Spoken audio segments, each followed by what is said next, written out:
네, 역대 최대 사기범으로 불리는 조희팔의 2인자 강태웅이 붙잡히자 검찰이 계좌 추적팀을 보강해 정관계 로비 의혹 규명 등에 본격 나섰습니다. 취재기자 연결하겠습니다. 이윤재 기자. 네, 대구지방검찰청입니다. 네, 검찰이 계좌 추적 전문 검사를 투입한다고요?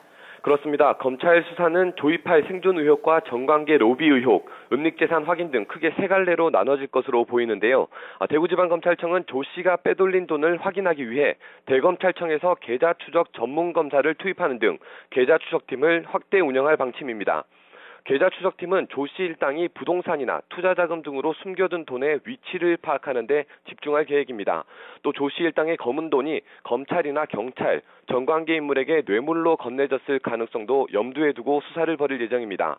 검찰은 조 씨의 조카와 조 씨 측근의 통화에서 전현직 검사의 이름이 3명 정도 거론된 것으로 보고 있는데요.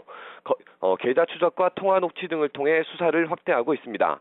앞서 경찰은 강 씨의 차명 계좌 추적을 통해 강 씨에게 돈을 받은 경찰관을 붙잡았습니다. 대구지방경찰청은 강 씨에게 돈을 받아 자동차 구입에 사용한 혐의로 45살 안모 경사를 지난 8월에 검거해 구속하기도 했습니다. 또 조 씨 등에게 1억여 원을 받아 제과점을 차리는 데 이용한 경찰관 40살 정모 씨도 붙잡아 수사하고 있습니다.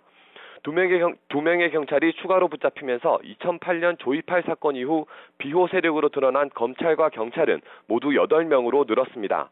그런 만큼 검찰은 추가로 조희팔 사건과 얽힌 비호 세력을 찾는 데 집중하고 강 씨 등의 도피 생활에 힘을 보탠 조력자에 대한 수사도 진행할 계획입니다. 검찰은 또 조희팔 생존 의혹에 대한 수사도 집중할 계획입니다. 경찰은 지난 2012년 5월 조희팔이 중국에서 2011년 12월에 사망했다고 발표했지만 3만여 명에 이르는 조희팔 사건 피해자 대부분은 조 씨가 살아있을 것이라고 보고 있습니다. 조 씨를 중국과 필리핀에서 목격했다는 제보도 이어지고 있고 조 씨와 직접 전화 통화를 했다는 제보도 쏟아지고 있습니다. 이와 함께 조희팔의 밀항을 도운 것으로 알려진 한 측근은 언론 인터뷰를 통해 지난 2013년에도 자신이 직접 조희팔과 통화했다고 주장하기도 했습니다. 경찰은 조희팔이 살아있을 가능성이 크다는 전제하에서 관련 제보들의 신빙성 등을 함께 조사할 계획입니다. 지금까지 대구지방검찰청에서 YTN 이윤재입니다.